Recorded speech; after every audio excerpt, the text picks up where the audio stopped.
Hello listeners, this talk is going to be a little bit different to my usual talks.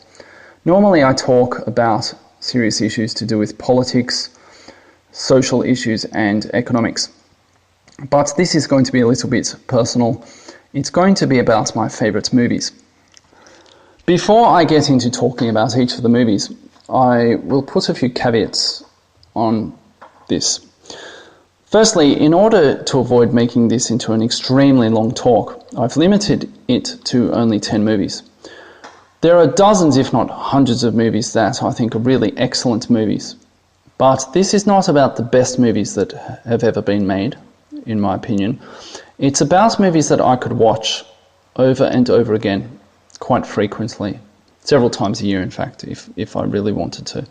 And movies that I wouldn't find sort of unwatchable. There are some movies that are really good, but I couldn't watch them more than once or more than once every few years.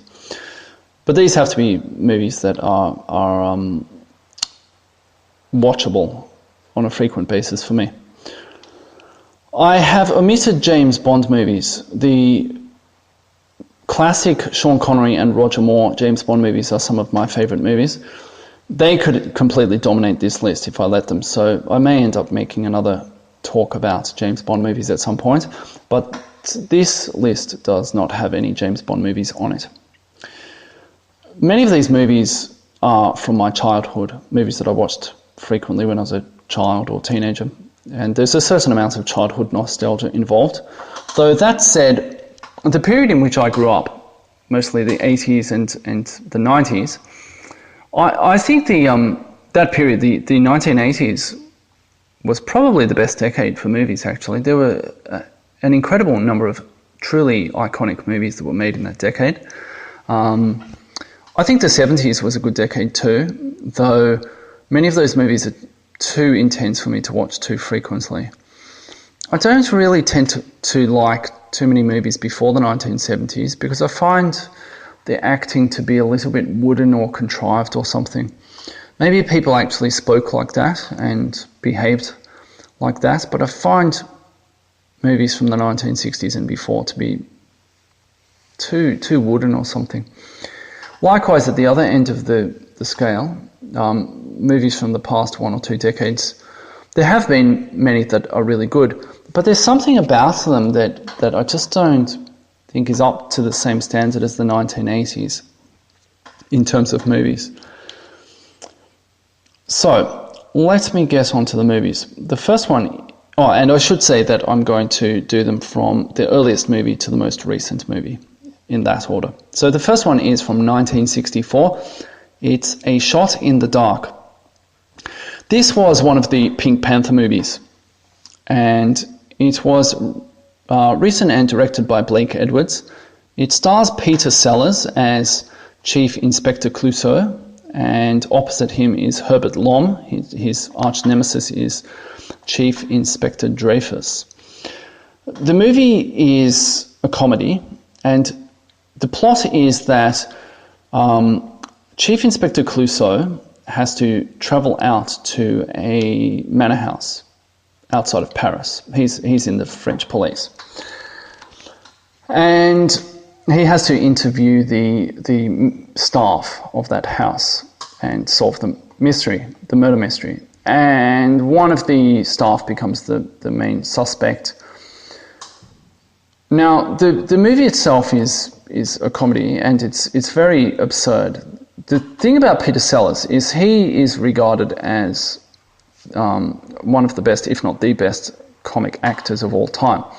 And he's able to deliver and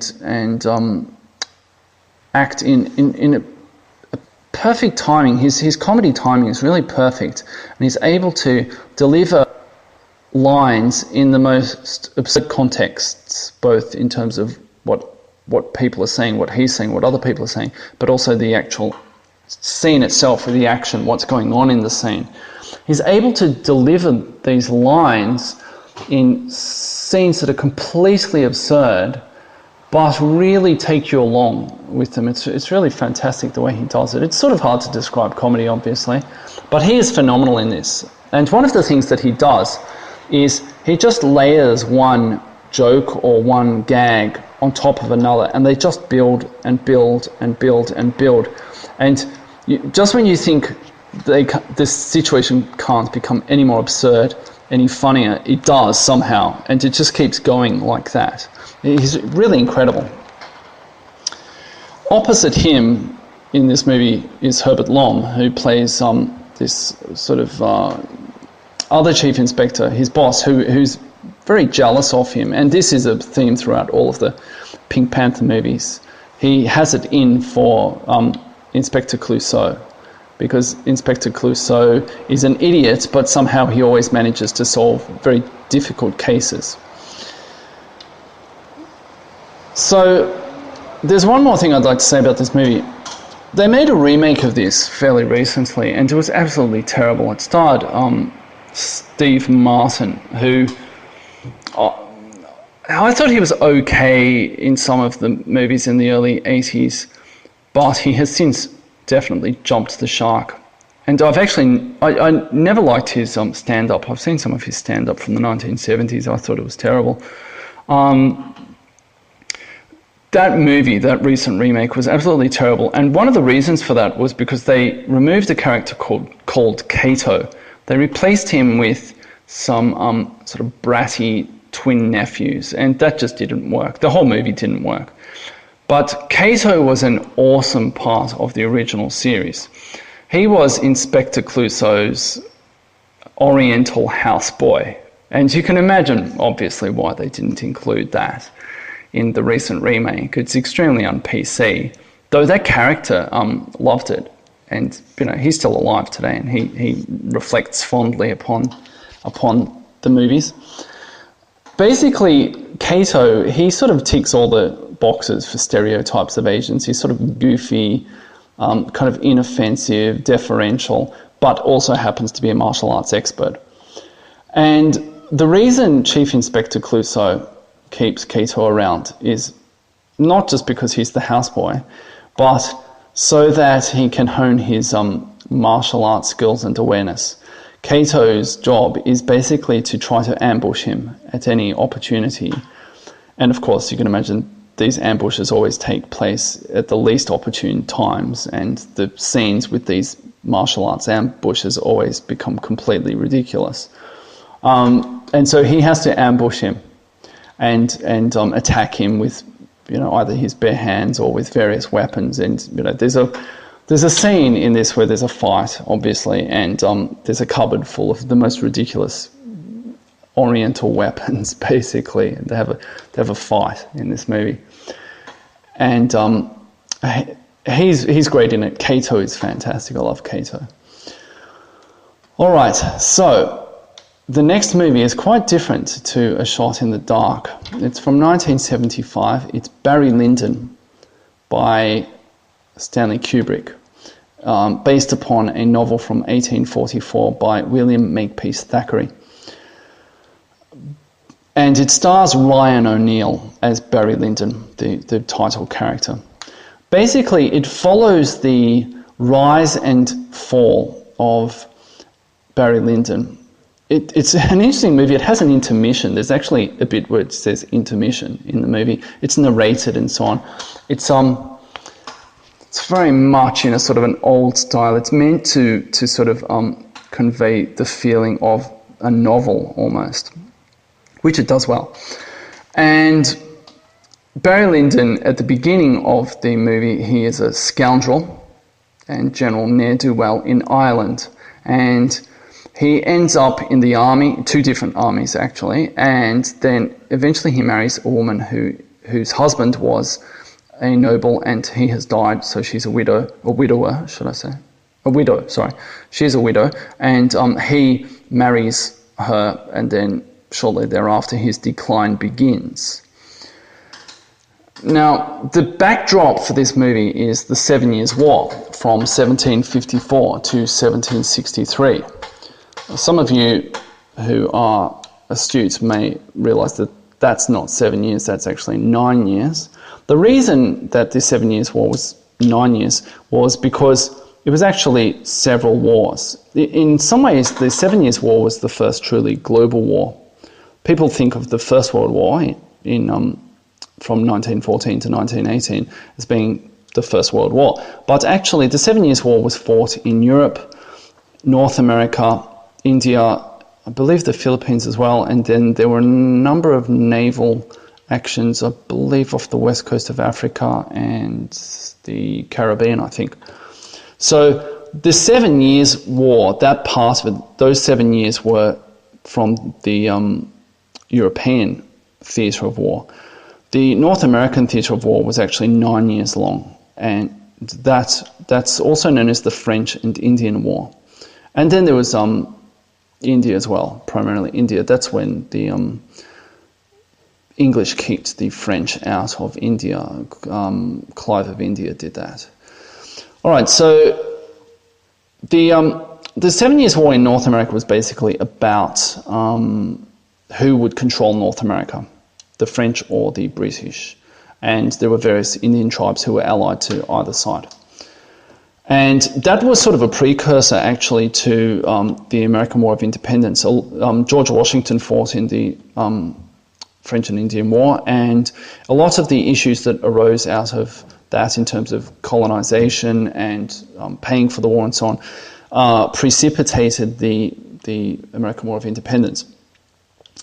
But this is set in the European part of the war. Now, the English were not so involved in the European part of the war. Their connection was that the main country involved was Prussia, which was the forerunner to Germany. And one of Prussia's allies was Hanover, and the English royal family were related to the Hanoverian royal family. So that's how they got dragged in. And they didn't like the French either, who were a major country involved on the European continent. And the background there was that the Prussians were led by someone called Frederick the Great, Frederick II of Prussia. And he's often regarded as the model for the enlightened despot. He was a great statesman, a great military leader. Napoleon often referenced him. He was a composer. Some of his music is still played to this day by orchestras. He was a philosopher. He was a linguist. He spoke a large number of languages. He was generally a very smart and capable person. And he fought the three major European nations, France, Austria, and Russia, plus a number of smaller European nations simultaneously, and fought them to a standstill and managed to hold onto a province called Silesia, which had been taken from the Austrians. I think his father had taken Silesia. I'm not sure. I can't remember exactly. But Silesia was important because it had mining operations there that were necessary for the industrialization of Prussia. And after this, Prussia became a very powerful country and eventually became Germany. So that's the background, and Barry Lyndon ends up in both the British Army and the Prussian Army at different points. Now, the movie itself is it's incredibly shot. The production values are absolutely amazing. Indeed, the movie won 4 Oscars in production categories because Stanley Kubrick, he shot the entire thing in natural light, so either sunlight or candlelight, and he had to pioneer the use of different lenses and so on in order to do so. But it's really beautiful. The movie goes from these sort of panoramic shots, battlefields or just landscapes, to scenes inside parlours by candlelight and so on, that are just exquisite, absolutely exquisite. And the reason for that is because Stanley Kubrick, when he was younger, he was a photographer for a magazine called Look magazine, and one of his main roles was to go out to large houses. I think they were primarily in New York. He was from New York. And take interior photographs of furniture and so on. So he developed a real eye for composing a scene, basically, and that really comes out in this movie, beautifully so. Now, some of the other background to this movie is that originally he wanted to make a movie about the Napoleonic era, but whilst he was researching it, because this is in the days before they had the internet and computers and so on, he used to keep all of the information on those cards they used to have in library catalogues, and library catalogues, and he had tens of thousands of these with all sorts of obscure details about the military costumes different units wore and all sorts of stuff from the Napoleonic era. But whilst he was preparing to make the movie Waterloo, which is obviously about Waterloo and Napoleon and Wellington and so on, and Blucher, that was released in 1970, starring Rod Steiger as Napoleon and Christopher Plummer as Wellington. So he decided to shelve the whole project. But later on, he decided to sort of resurrect the project, but he decided to move back about half a century to the period of the 7 Years' War instead. And so he researched it amazingly, and as I said, he had a real eye for composition. Stanley Kubrick is known for a lot of other movies. The Shining, A Clockwork Orange, 2001: A Space Odyssey. People often overlook this movie. It's a really beautiful movie. I think it's a fantastic movie. It's very, very underrated, but it's really gorgeous. The way he can film these really intimate parlour shots with and contrasted with these incredibly beautiful panoramic shots. And the storyline, the plot, it just builds very slowly. It's a slow movie by today's standards, but it just builds and builds and builds and builds. And the way it resolves is just great as well. There's so many amazing scenes in this movie. There's a really good duel between Barry Lyndon and the son of his wife from her first marriage. But it's a great movie. You should really go and watch it if you haven't seen it. All right, so the next movie is from 1980. It's Caddyshack, which is a comedy. In retrospect, I'm not quite sure how I managed to see this so many times as a child, because it's quite an adult movie. The themes in this are quite adult. There's a lot of nudity, and some of the jokes are quite rude. Comedies in the 1980s, there's something about them that was very light-hearted and yet also very adult at the same time,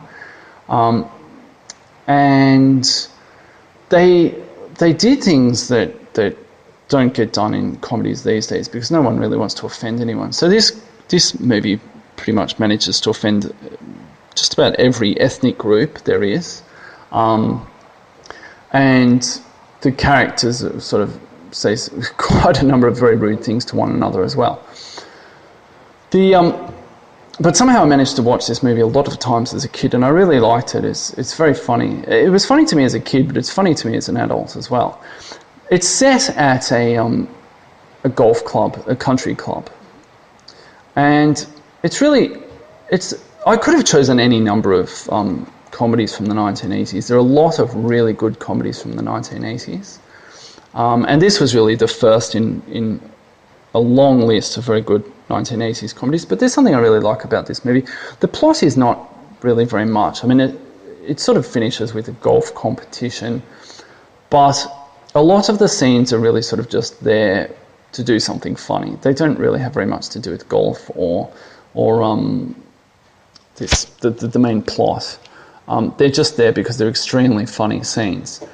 The movie was directed by Harold Ramis, who went on to direct all sorts of other famous movies, and he's probably best known for playing the character Dr. Egon Spengler in Ghostbusters, and I know they're making a new Ghostbusters movie. I'm not going to be happy about that.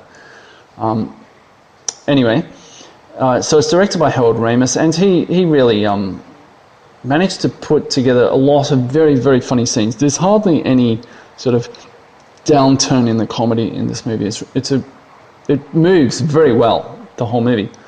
And part of that is his directing and the script, but Also, there were a number of really good actors in this movie, comedic actors in this movie. So Chevy Chase was in this movie.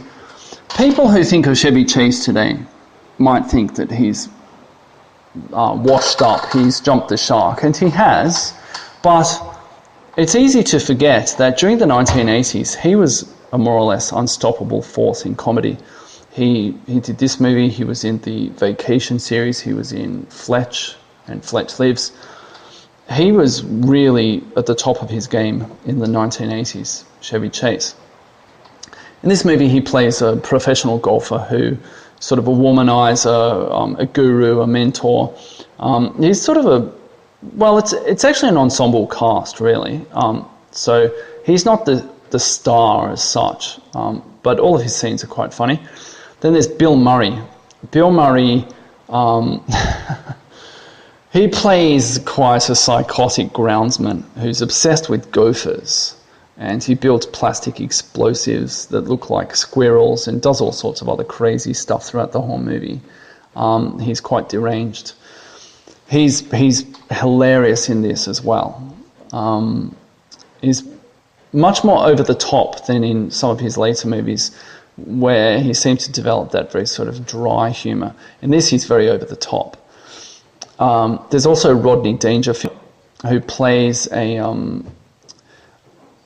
he's some sort of rich guy, nouveau riche, and he joins a country club. He joins the country club, and they want him because of his money, but he's really boorish, basically. He's loud, he offends everyone, he says all sorts of horrible things to people, he tries to pick up people's wives, does all these things, basically just makes a complete menace of himself.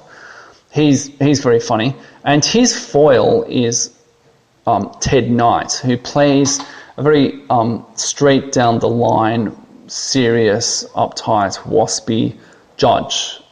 So he kind of represents the old guard at this country club, and he's constantly infuriated at Rodney Dangerfield, but also some of the other characters. So Caddyshack, it's a very, very funny movie. It's definitely worth watching if you haven't seen it. The next movie is from 1982, and this is one of the top movies on this list for me, maybe even number one, I'm not sure. It's Conan the Barbarian. This movie has everything for me. It's well, let me say first of all, they made a remake in 2011, and there was also a sequel in the 1980s to this. The sequel wasn't as good, though it was passable. But the remake in 2011, I think I shouldn't have watched that. I get very upset when I watch these remakes, and they're nowhere near as good as the original. I mean, there's no way that movie could have been as good as the original, because this movie from 1982 is just phenomenal. The first thing is the director, John Milius, and he was also the writer. John Milius is quite an interesting figure. He's very good friends with the Coen brothers, apparently, and he served as a large part of the inspiration for the character of Walter Sobchak, who was played by John Goodman in The Big Lebowski.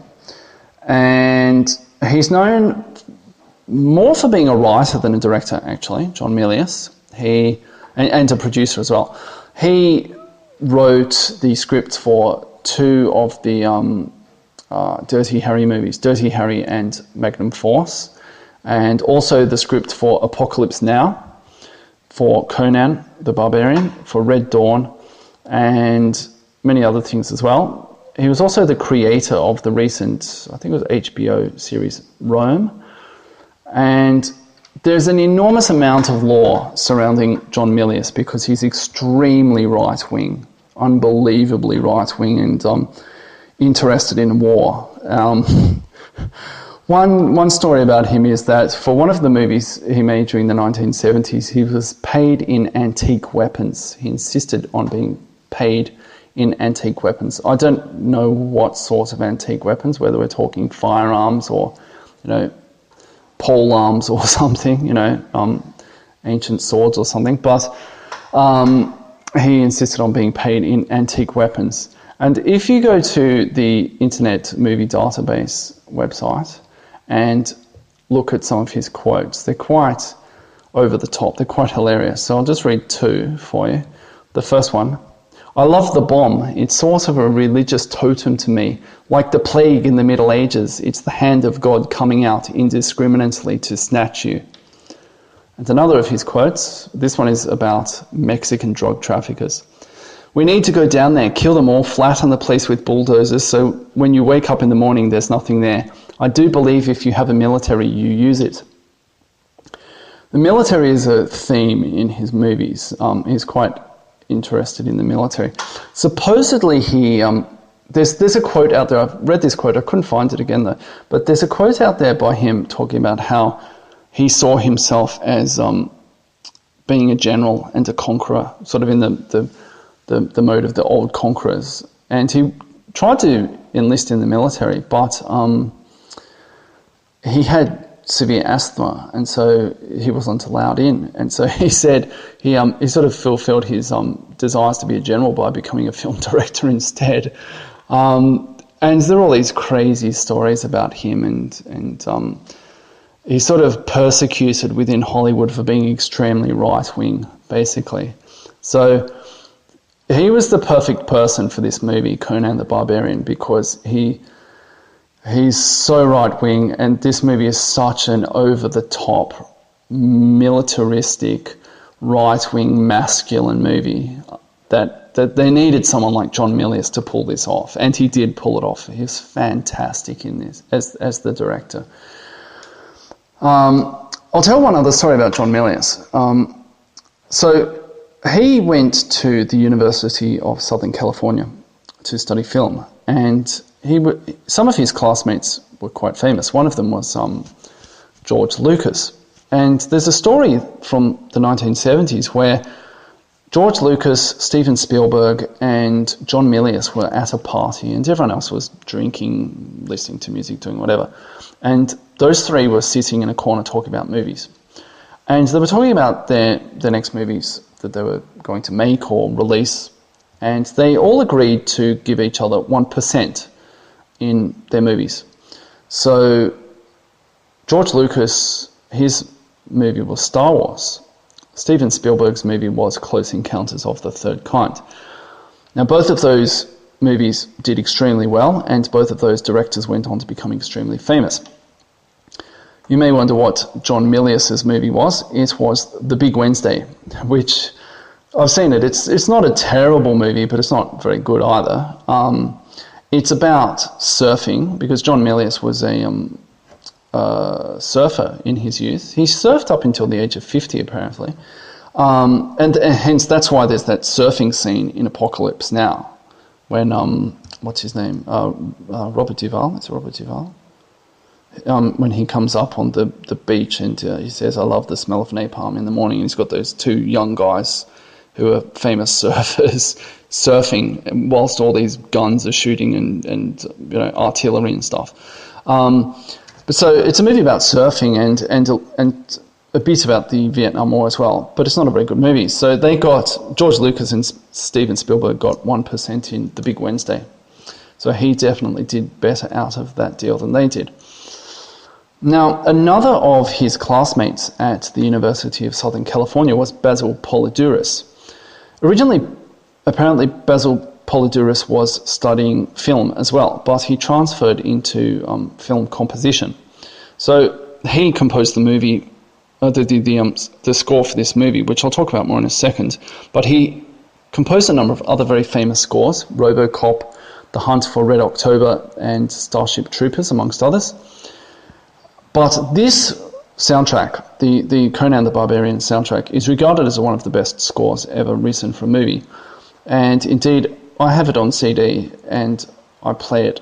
It might be the most played CD in my car. Basically when I'm out driving, and I played it yesterday when I was out driving. When I'm out driving and dealing with people doing stupid things on the road in Taiwan, I put this on and I imagine myself riding into battle so that I don't road rage some idiot who's driving the wrong way down the road or something in Taiwan. And I put it on full bore and sort of sing along with it. It has all these sort of blaring trumpets and gongs and timpani and sweeping strings and people, full choir and all this kind of stuff. And my wife sort of finds that quite amusing when I'm sort of in full megalomania mode, singing along with this soundtrack in the car in Taiwan. But it's an absolutely incredible soundtrack. I love the soundtrack for this. It's one of my favourite albums, actually. All right, now, the story and the actors. All right, so the story is basically that Conan the Barbarian is a child in his village, and then various things happen, and then it sort of cuts to when he's an adult. And he gets trained by some sort of martial arts expert, an oriental martial arts expert. It's all set in a kind of a mythical setting, but there's an oriental martial arts expert who teaches him how to use a sword and so on. And then he sort of is released into the world, and for a while he sort of engages in sort of petty banditry and so on. But then he goes on a quest against an evil cult to rescue a princess. And he has some sidekicks who go with him. There's a female warrior, and then there's a sort of an archer. I think he's kind of an archer. He uses a sword as well, but he's an archer, who's played by Joey Lopez, who was a famous surfer in the 1970s, who was also a friend of John Milius's. And he was also in The Big Wednesday, Joey Lopez. All right, so basically it's about fighting this evil cult.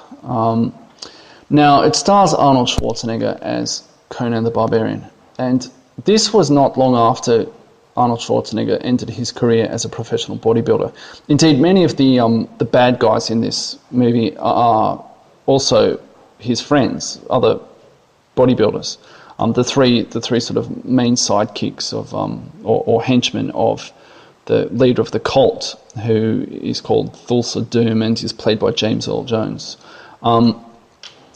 But Arnold Schwarzenegger is enormous in this movie, and there's a quote from John Milius that if Arnold Schwarzenegger hadn't existed, they would have had to make him for this movie. And he just looks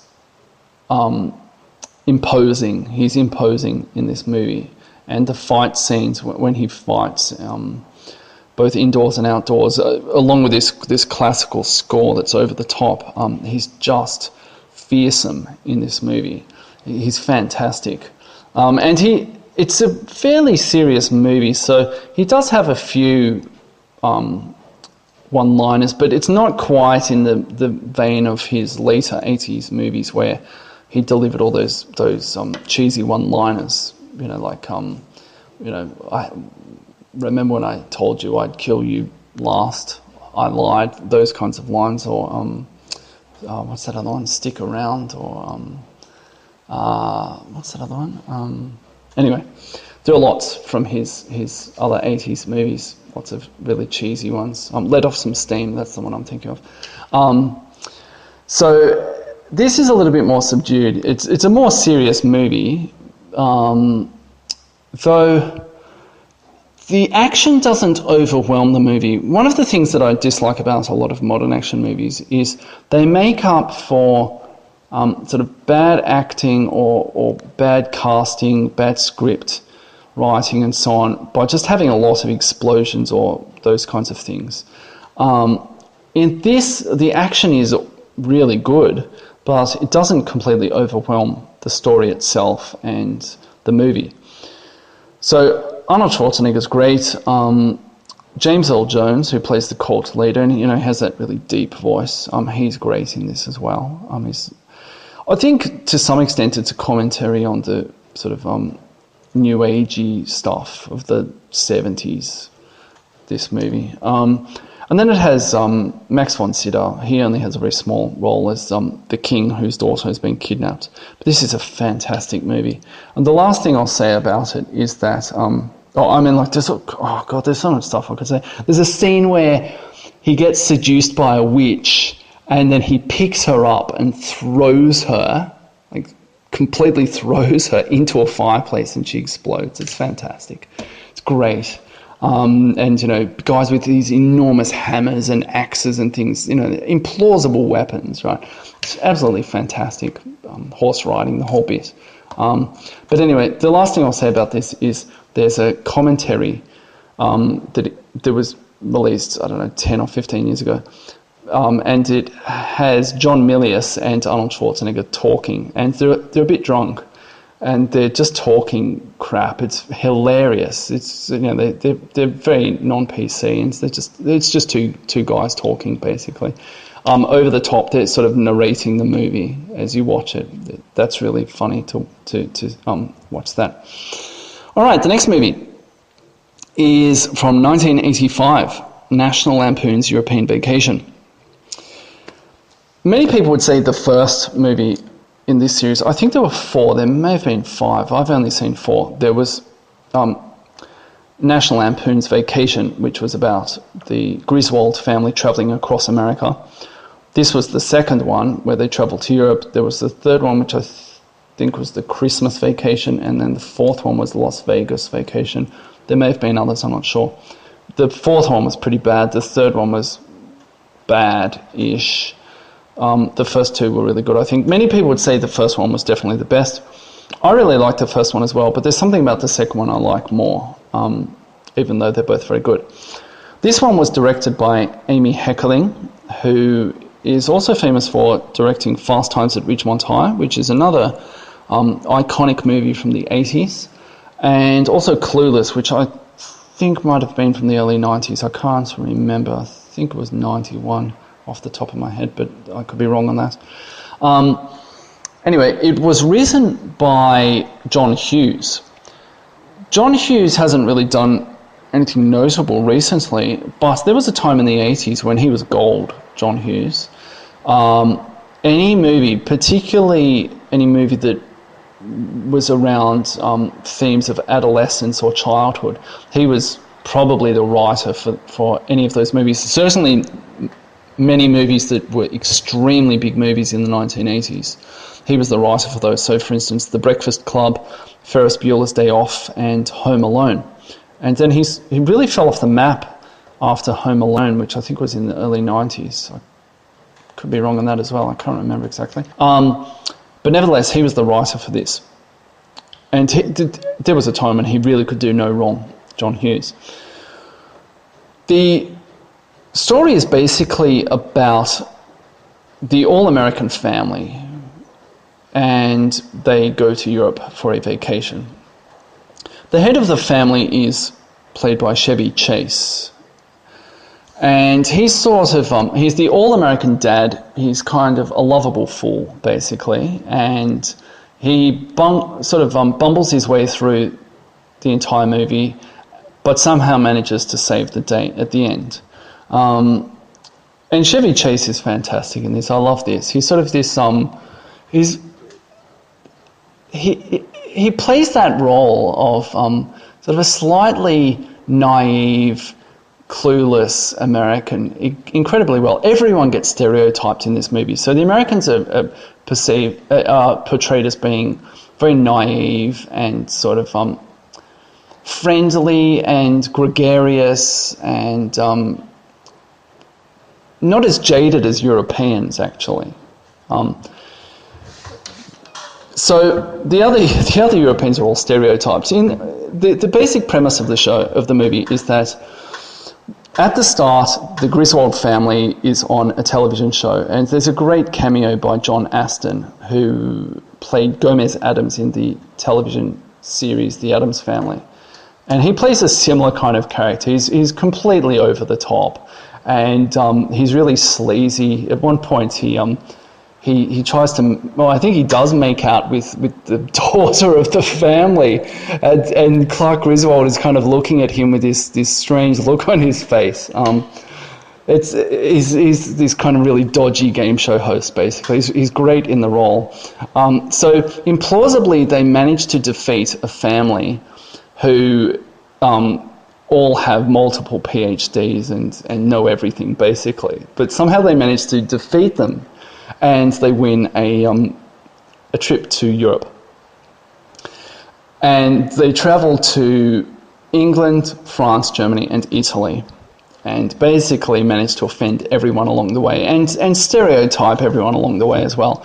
So the English are all portrayed as either being extremely polite, and there's a cameo by Eric Idle from Monty Python, and he sort of recurs throughout the movie. He plays this incredibly self-deprecating, polite Englishman. Then there's also another cameo by Mel Smith, who's a famous English comedian, and he plays a really slovenly hotelier. And there's another guy, I can't remember his name, another famous British comedian who plays one of the guests at the hotel. But basically, English are portrayed as either being extremely polite, extremely slovenly, or sexual deviants, essentially. There's a scene where Chevy Chase goes into the wrong room, and he thinks he's in wife with his bed, but he's in bed with someone, you're not sure if it's a man or a woman. It's sort of a very androgynous person who tries to sexually assault him, basically. And meanwhile, his wife almost, in a sort of a similarly accidental way, almost gets involved with someone else. And they both run out, and somehow they end up in the correct room again together. Anyway, so the English are portrayed as being sexual deviants. And then the French are portrayed as being extremely sexually liberal and also extremely rude. The Germans are portrayed as being very uptight, and the Italians are portrayed as being sexual deviants and criminals, basically. So everyone gets it. Americans, English, French, Germans, and Italians, they all get it in this movie. And so basically they just have hijinks across Europe. Now, the wife of Chevy Chase's character, her name is Ellen Griswold, and she's played by Beverly D'Angelo, who was somewhat big back in the 80s, though these days she's not really very well known. She played the mother in American History X. That's probably the biggest role she's had in a while. One of the things I really like about this movie, aside from all the sort of the comedy involved, is the relationship between Clark Griswold and Ellen Griswold. Because in modern Hollywood and modern TV, you'll never see the wife basically completely enraptured with her husband and deferential to him and all of that sort of stuff, unless it's done in an extremely ironic and sarcastic way. That never occurs these days. But it's really interesting to see how that's changed, because one of the things in the vacation movies is there's always a point where Clark Griswold does something that really hurts Ellen Griswold, but somehow he manages to redeem himself. But prior to that moment, she has this real... she always defers to him, and she always looks up to him, and again at the end, after he has sort of redeemed himself. And this is really beautifully conveyed in one scene right near the beginning of the movie. Just before they go to Europe, the kids are sort of in revolt because their father's making all these plans, and they say, why does he get to be the leader of the family? And so he says, well, all right, we're Americans, so we'll decide this democratically. So they take a vote on it. And the son, Rusty, he votes for himself. And there's this whole sort of thing of the mother is reading out the results, right? And then the daughter votes for her boyfriend. She's this really ugly chick, and she has this kind of handsome, cool boyfriend. He's actually the guy who played the bully in The Karate Kid, that blonde guy. She votes for him, implausibly, because he's not a member of the family, so how could he be leader of the family? Then both Clark Griswold and his wife vote for Clark Griswold. And the whole way the mother sort of plays this, and then, when her husband is elected as the leader of the family, she's very there's this sort of warm feeling she has. It's really different to modern movies. It's really sweet, actually. Now this movie, it's a completely ridiculous movie, of course. They get up to all sorts of mischief, but it's very funny. I really like this movie. it's a heartwarming movie, actually. All right, now the next movie is quite different to that. It's somewhat of a comedy as well, though more intense. It's Full Metal Jacket from 1987. This is another Stanley Kubrick movie, directed by Stanley Kubrick. It's about the Vietnam War. It's two parts. The first part is set at boot camp in America, and the second part is in Vietnam. Now, it's quite a dark movie. It's very funny, but in a very cynical way. It's a very cynical take on the Vietnam War and authority and so on. I mean, it's very subversive, but I really like it. It has some amazing one-liners. It's really known for the dialogue in this movie. The dialogue is absolutely phenomenal. The actors were not big-name actors at the time. Many of them later became big actors, or relatively big actors, but this was their break, basically. So Matthew Modine, who plays Private Joker, and Vincent D'Onofrio, who plays, what's his name? Private Pile, I guess that's his nickname. And Adam Baldwin, who plays Animal Mother, and Ali Ermey, who plays the drill sergeant. Now, in particular, there's an interesting story about Ali Ermey and how he came to acquire that role. He was in the Marines, and he was brought in as a technical director, technical advisor, but he really wanted to be in the movie. And there was one character, the character he eventually got, that was played by an actor who wasn't doing it very well. That actor, he later appears in the Vietnam part of the movie as the gunner in the helicopter, the one who where he's shooting women and children as they're flying past. And he's got a couple of great one-liners, one of which is when Private Joker asks him, "How can you shoot women and children?" He says, "It's easy, you just don't lead them as much." Now, he was meant to originally play the drill sergeant, but part of his job was that there were all these extras. It was filmed in the UK, so they got the Territorial Army, which is basically the reserves, the equivalent to the reserves. They got the Territorial Army, in some people from the TA, as extras, and his job to practice for his role was to berate them, to scream at them as though he were a drill sergeant.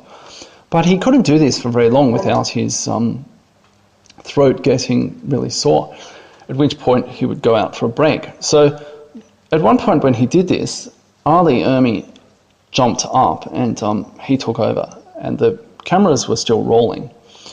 And of course his character in the movie just unloads the most incredibly obscene, over-the-top insults at all of the recruits. The one-liners are just phenomenal from him in this movie. And so he did that against these guys and just did it for ages and ages without getting a sore throat. And of course Stanley Kubrick saw this footage, and then he decided to replace that other guy with Ali Ermey as the drill sergeant. The first half of the movie, it does have some very comic moments, but it's basically about the victimization of one character, and it gets progressively darker as that part of the movie progresses.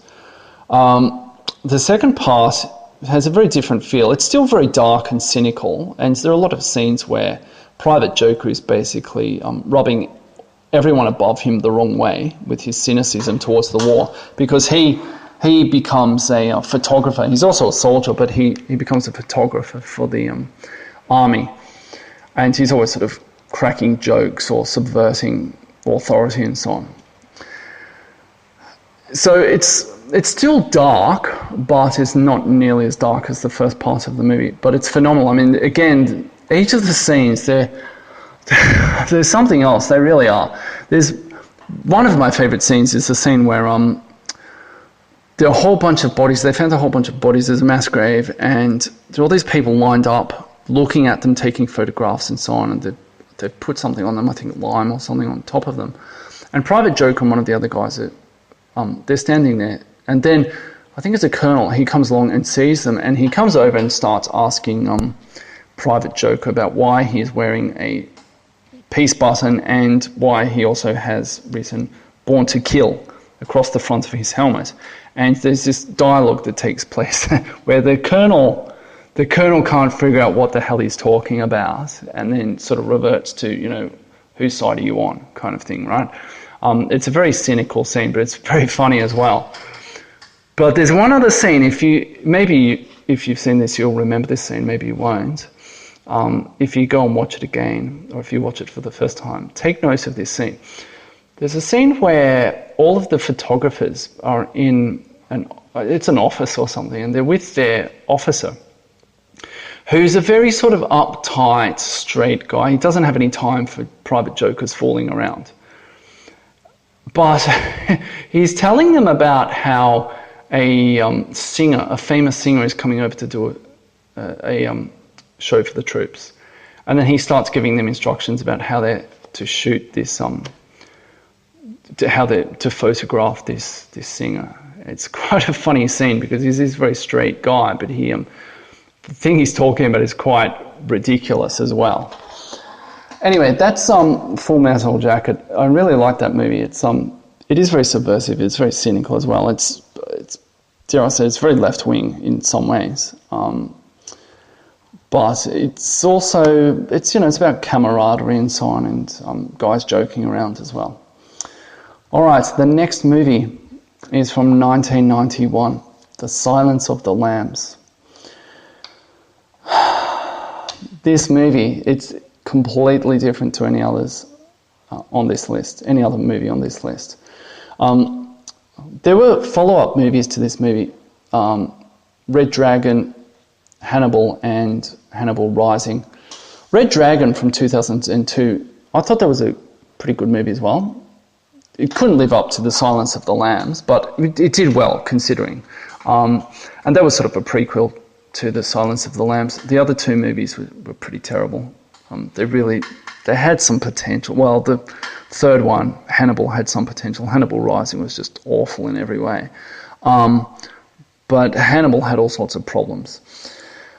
Nevertheless, this movie, The Silence of the Lambs, was absolutely phenomenal. Before I actually talk about the movie, let me give you a sort of a lead into this, because I didn't see this movie until many years later. It came out when I was about 15. I would have been 15 when it came out. It came out in February of 1991, I believe.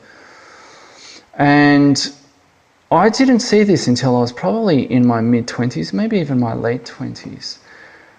But I heard about it when it came out, because I went with my parents to a party.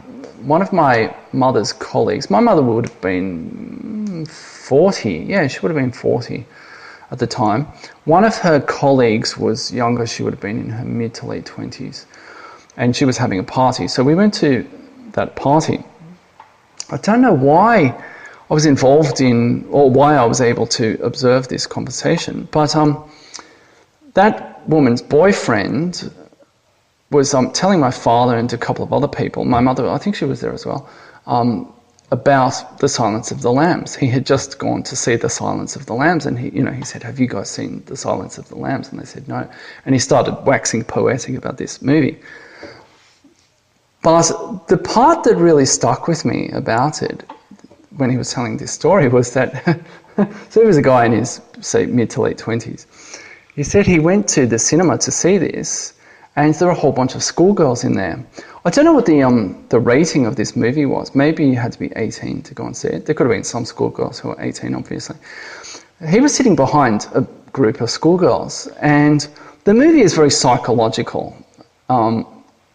Basically, the plot is that Jodie Foster plays a new FBI agent, Special Agent Clarice Starling. And she gets involved in the investigation of some serial killings carried out by a character called Buffalo Bill, who kidnaps women and then skins them after he kills them. And the way she goes about investigating these serial killings is she enlists the help of the character played by Anthony Hopkins, and he received the Academy Award for Best Actor for this role, even though he was only on screen for 16 minutes. I mean, he seems to be omnipresent in the movie, but he's actually only on screen for 16 minutes, which is the shortest amount of time that any Oscar winner has ever been on screen for Best Actor. She enlists his help, and he plays, his character, Hannibal Lecter, is a psychiatrist who was also a serial killer before, and he used to eat people. And the thing about Hannibal Lecter is he is extremely intelligent. He's sort of way out on the right-hand side of the bell curve, 3 or 4 standard deviations at least from the mean. And he's extremely cultured. He's into classical music, and he can draw monuments from Italy from memory, and he can name all this sort of obscure literature and so on and so forth, right? He's very cultured. But he's a serial killer. And they have him in a psychiatric institution under maximum security. So she enlists his help. And of course, he tries to sort of get inside her head as well. There are all these mind games that go on. So this guy telling the story said he was sitting behind all of these schoolgirls, and every time there was a scene where Jodie Foster and Anthony Hopkins, so Clarice Starling and Hannibal Lecter, interacted and had these conversations that were very highly psychological, he started laughing really hard because of the mind games going on. And these girls, I don't know how they ended up seeing this movie. It's not the kind of movie you would expect a bunch of teenage girls to go and see. Maybe they thought it was going to be something else, because it has lambs in the title or something. I don't know, right? But they were already freaked out by the movie. But this weird dude behind them kept laughing. And so, he wasn't scared. He found it funny. And so they ended up moving seats because they were so freaked out by this boyfriend of my mother's ex-colleague. And that story stuck with me for many years until I finally saw this movie, and I was blown away when I saw it because it is absolutely phenomenal. I mean, Anthony Hopkins is terrifying in this movie because he's not just some dumb brute with an axe running around killing people. He is absolutely terrifying in this movie. And Jodie Foster did really well in this movie not to be completely overwhelmed by him, because he could have just completely dominated the entire movie. Every scene he was in, he could have completely dominated her in that. But she did very well to hold her own against him. But it's a phenomenal movie, the way it progresses, and the sort of the last part of the movie, the last, whatever it is, 20 minutes, half an hour of the movie, is just mind-blowing. If you haven't seen it, it's something else entirely. And it really set a whole new tone for thrillers or horrors after this. Now,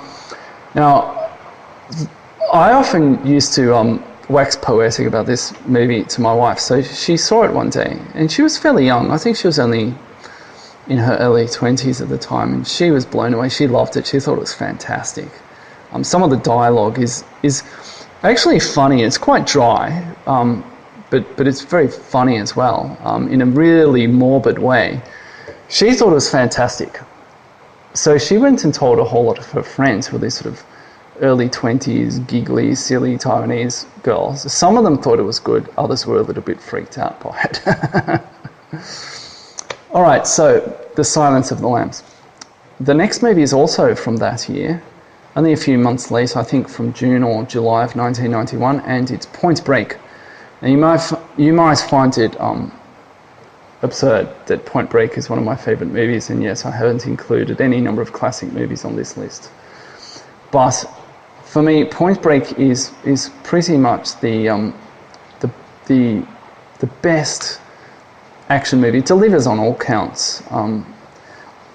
I love this movie. It's it has really good action. It has great dialogue, cheesy one-liners. It's right at the end, even though it's 1991. It's right at the end of that period through the 1980s where action movies could just be unashamedly fun, with cheesy one-liners, implausible plot lines, ridiculous dialogue generally and stupid action and so on without everyone taking themselves way too seriously.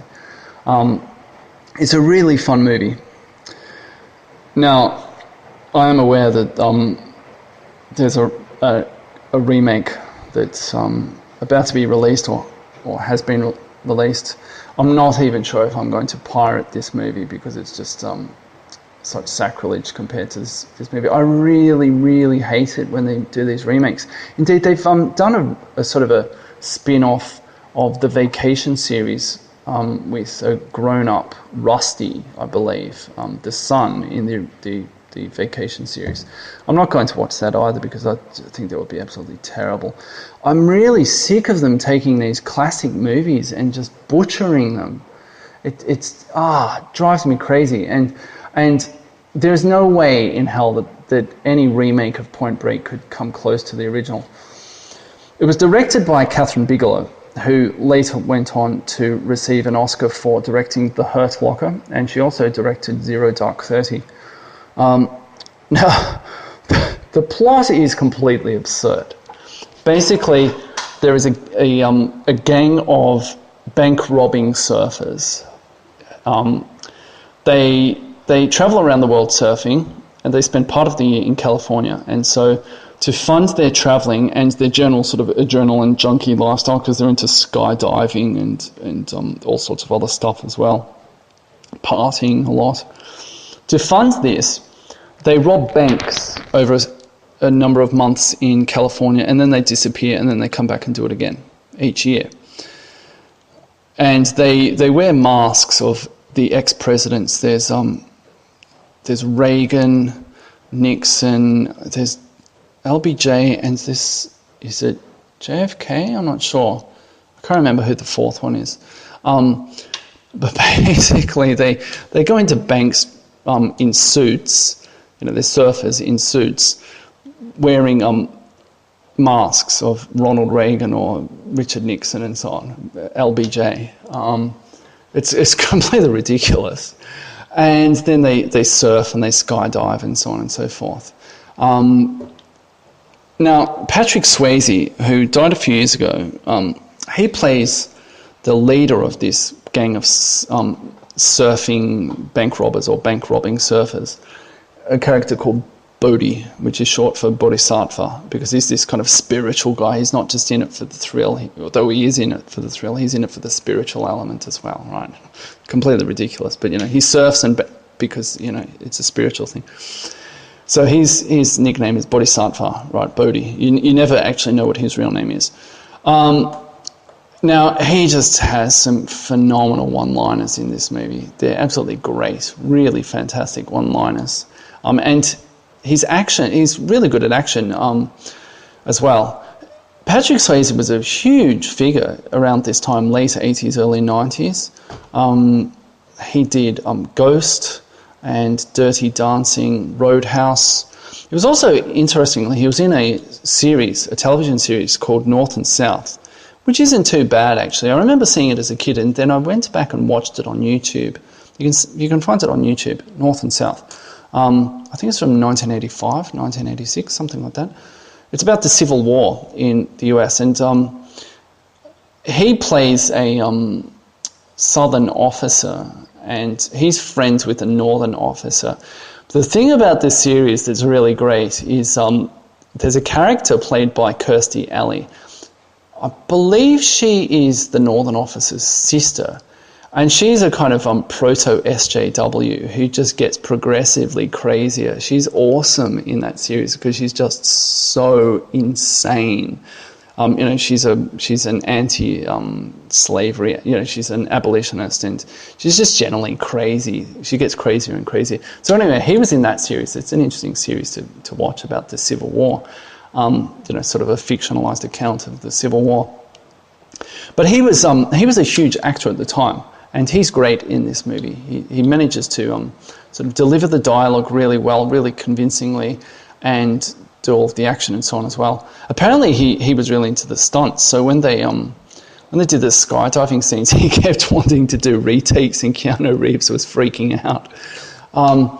Now, Keanu Reeves is also in this, and Keanu Reeves is a pretty bad actor. I mean, I don't think anyone would say he's a good actor. He's sort of, bumbled his way through some, either fairly light fare or just died tragically as an actor in anything that had any pretensions of being more than that. But he is perfect in this movie. He plays Special Agent Johnny Utah, who's in the FBI. Now, Johnny Utah apparently was some hotshot college football player until he injured his knee, and then, of course, he became an FBI agent, as you do, right? And he's sort of this naive, wet behind the ears character who is tasked with solving this crime. And his partner is played by Gary Busey. I'll get on to Gary Busey in a second. But Gary Busey has the theory that it's the crimes are being committed by surfers. And so he convinces Keanu Reeves to try to infiltrate these different surf gangs. And so he goes about doing that. And he has some ridiculous one-liners as well, and he's sort of, his way through the entire movie. I mean, that way that Keanu Reeves does, but it works perfectly in this movie. And there's one really amazing scene, a foot chase scene, where he's chasing one of the bank robbers. He doesn't know that it's Patrick Swayze, but he's chasing him. He's wearing a mask, right? He's wearing the Ronald Reagan mask. And he chases him through all these houses and backyards in Los Angeles, over fences, through people's living rooms. And there's one bit in the chase where Patrick Swayze waits for him at the back of a house with someone's dog. He picks up a dog, I think it's a bull terrier or something like that, a fairly fierce dog. And as Keanu Reeves comes through the door around the corner or something, he throws his dog onto him and it attacks him, and then he runs off. It's a fantastic foot chase scene, one of the best chase scenes in any movie. So Keanu is perfect for this movie as well. And he learns to surf, and he falls in love with this surfer chick and all this stuff. It's completely implausible, and he gets himself in deeper and deeper with this gang of bank robbing surfers. Now, his partner is played by Gary Busey, I love Gary Busey. He was already a pretty crazy guy, but then he had a motorcycle accident and almost died. And they had to do brain surgery on him, and apparently he has a metal plate in his head. And Gary Busey is not quite right. He says all these things that are a little bit crazy, and his characters in movies are always a little bit crazy. He played that cop in Fear and Loathing in Las Vegas. Fear and Loathing in Las Vegas? In Las Vegas. He played that sort of weird, corrupt cop who wanted to kiss Johnny Depp, the highway patrolman. He always plays slightly not right characters. He's fantastic in this. He plays a sort of over-the-hill joke.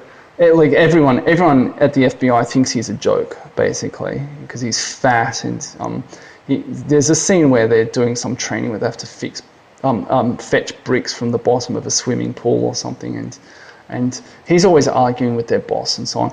But his theory is actually correct. Everyone thinks he's an idiot for this theory, but he's actually correct. And he plays this sort of crazy sidekick to Keanu Reeves. He's fantastic. And there's one other actor in this movie who also plays a really good role, and that's John C. McGinley, who plays the boss. John C. McGinley, I've never seen him as the lead role in any movie. He's sort of the king of the supporting actors. He plays he's in lots of stuff. He's in Wall Street. Younger people may know him as one of the Bobs in Office Space. And he always plays a sort of slightly annoyed character, slightly uptight, slightly annoyed, or slightly too enthusiastic character. He's their boss, basically, and there are all sorts of funny situations between him and Keanu Reeves, but particularly between him and Gary Busey. And then there's there's a cameo by Anthony Kiedis from the Red Hot Chili Peppers. He plays another surfer. All right, so Point Break, it's just some sort of good old-fashioned fun, really. The next movie is from 1992, The Last of the Mohicans. Now, I have a bit of a thing for period pieces, anything where men wear funny-shaped hats and carry muskets, and women wear frilly dresses. I really like these kinds of movies, and anything that's sort of rah-rah, you know, the good old days of colonialism and so on. I have a bit of a thing for those kinds of movies, and this is one of them.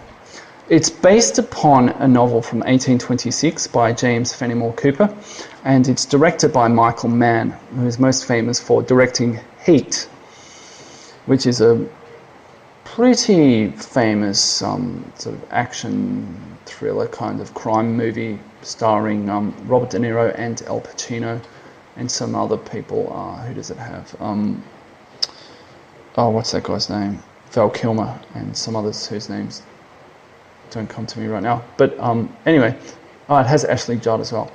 Yeah, so anyway, Heat by Michael Mann. Now, The Last of the Mohicans is set in the 7 Years' War. It's set in the French and Indian War, the North American theatre of that war. And it takes place on the frontier. Now, you may remember from earlier in this talk when I was discussing Bray Lyndon that in North America, the French and Indian War was essentially between the French and the British for control of North America, and they had various tribes of Indians allied to each side. And the French eventually lost and had to cede Quebec to the British. Interestingly, if I remember correctly, the French were given the option of ceding either all of Quebec, which basically meant Canada, really, because that was going to be it for them in North America, or it was either Martinique or Guadeloupe, one of those two islands. And, you know, they're tiny little islands, but those sugar-producing islands were actually more valuable to the French than all of Quebec, and so they ceded Quebec to the British rather than this little sugar-producing island. So it takes place on the frontier, and it's sort of an action movie. There are lots of battles, you know, both between armies and individuals, and there's sort of a love story that takes place between two of the characters. What else can I say about that? It's beautifully shot. It's incredibly well shot. Again, it has a classical score. All of that stuff that I love in these sort of period pieces. You know, big battle scenes with armies, you know, with the uniforms and muskets and all that kind of stuff, and you know, sweeping landscapes and a sweeping score as people are running across the landscape, that kind of thing.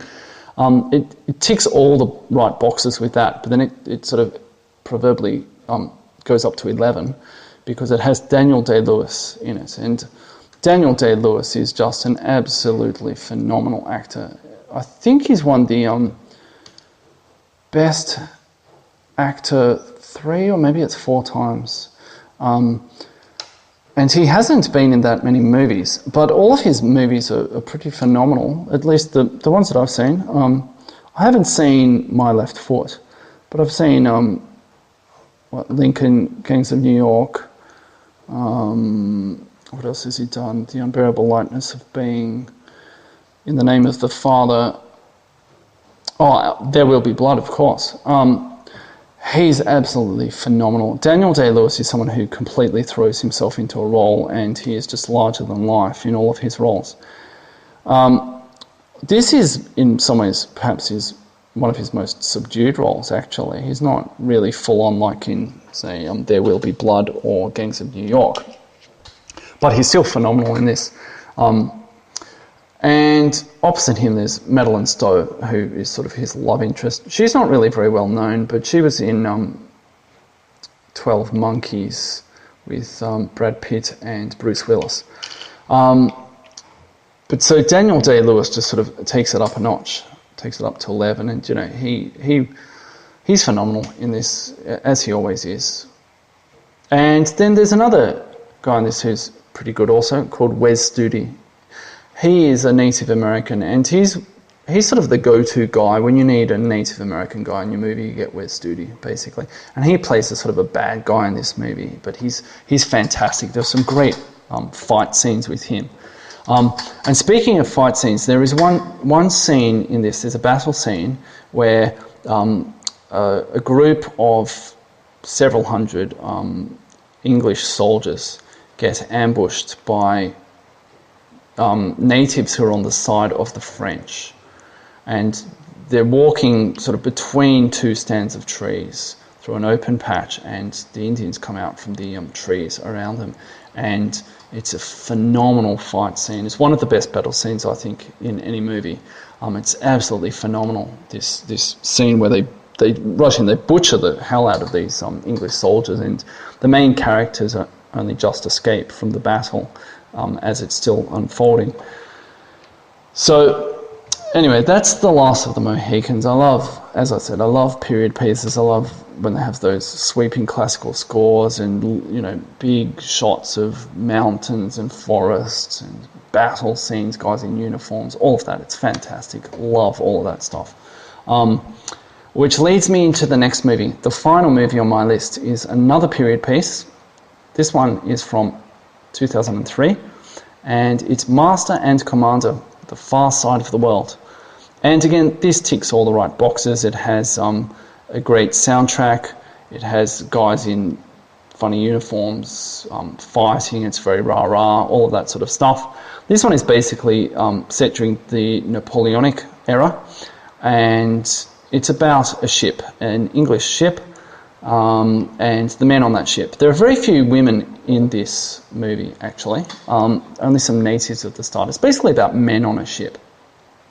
Before I get into that, though, this was directed by Peter Weir, an Australian director, and he's a pretty good director. His movies are pretty good.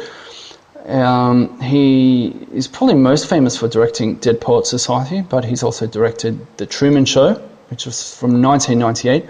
Some of my younger listeners may not have heard of that show, but it was basically about someone whose life is a reality TV show before reality TV actually happened. It was quite a prophetic show in many ways. That's quite a good show, quite a good movie to watch. It stars Jim Carrey, and I think it was his first role where he wasn't playing a sort of ridiculous comic role. It's kind of a serious, it's sort of a tragic role too, actually. That's a good movie. Peter Weir also directed The Mosquito Coast from 1986. It's probably been a good 20 years or so since I've seen this movie, but that's a really interesting movie. I should dig it up and watch this again. It stars Harrison Ford, and he is an inventor, an eccentric inventor who moves his family down to Central America to create a utopia with his family. And there's an interesting scene I remember where he builds a big machine that makes ice in the rainforest, and he tries to take a big block of ice to some natives in the middle of the rainforest. It's quite a strange movie. Yeah, it might be worth watching that one again. And Peter Weir also directed Witness, which was another Harrison Ford movie from the year before, 1985. That's a really good movie. It's a sort of a police drama movie. Harrison Ford plays a policeman who is charged with protecting a witness to a murder. The witness is a young child from an Amish community, and so Harrison Ford's character has to go undercover in the Amish community to protect this kid, because I think there's some sort of organised crime element who are trying to get the kid. That's a really good movie as well. So Peter Weir is a pretty fantastic director. Now, the two major characters in this movie are Russell Crowe and Paul Bettany. Paul Bettany plays Dr. Stephen Maturin. I'm not sure how to say his surname, Maturin, something like that. He is the ship's doctor and scientist, and he sort of suffers under his friend and leader, who is Captain Lucky Jack Aubrey, played by Russell Crowe. poor Paul Bettany's character, he just wants to sort of go off and discover new species of animals and so on. But unfortunately, they're caught up in a military action, so he can't always do that, much to his displeasure. Now, Russell Crowe. What do I say about Russell Crowe? I think he's a bit of a one-trick pony. Russell Crowe is really good at playing Russell Crowe. In fact, he's the world's best actor at playing the role of Russell Crowe, because he doesn't ever really play any other role. And by Russell Crowe, I mean someone who is slightly haughty, cocky, aloof, brooding, slightly menacing and agitated character who may or may not have an Australian accent, just to sort of up the ante.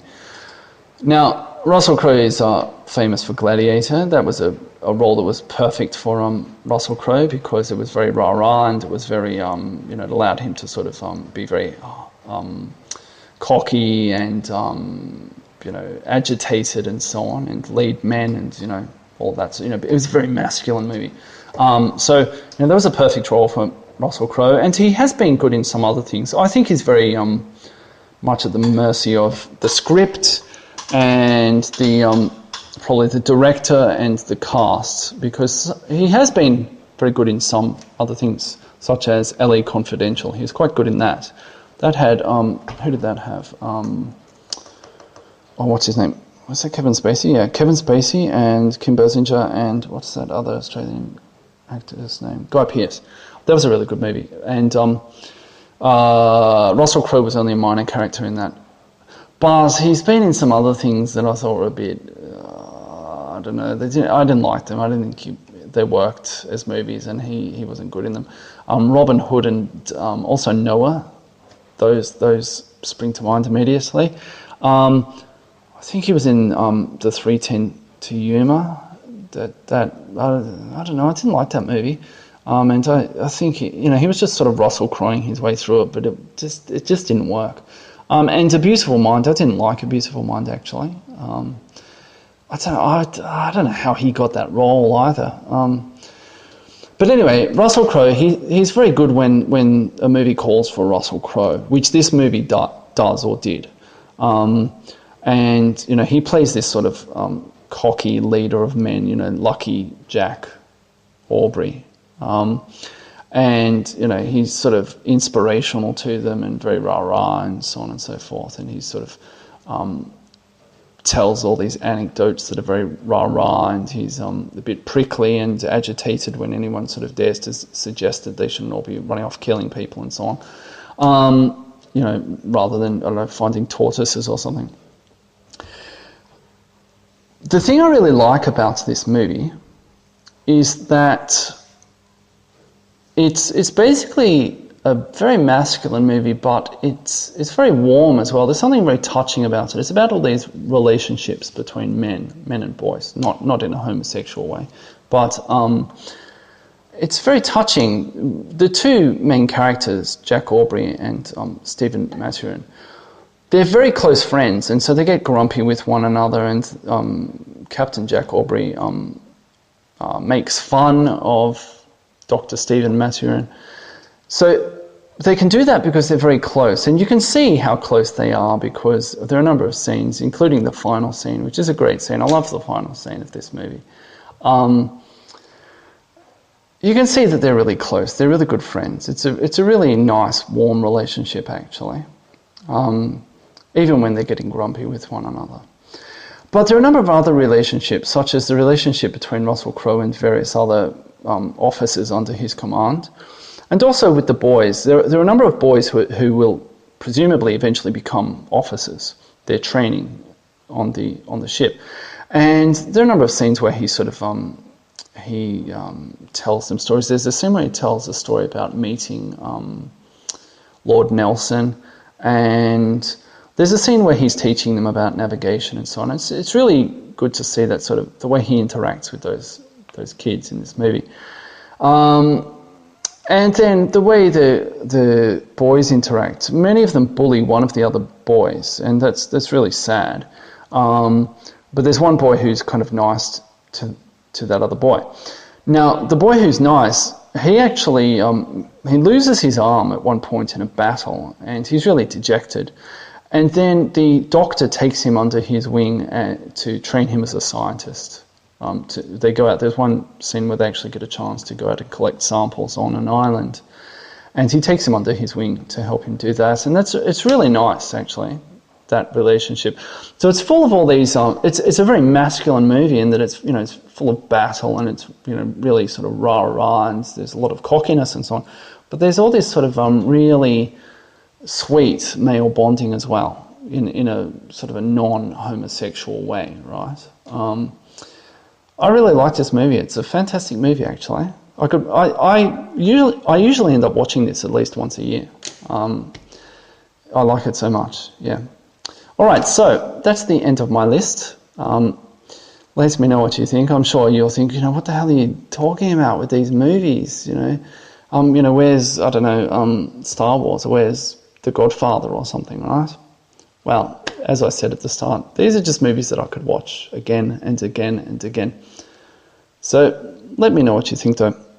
Thanks for listening.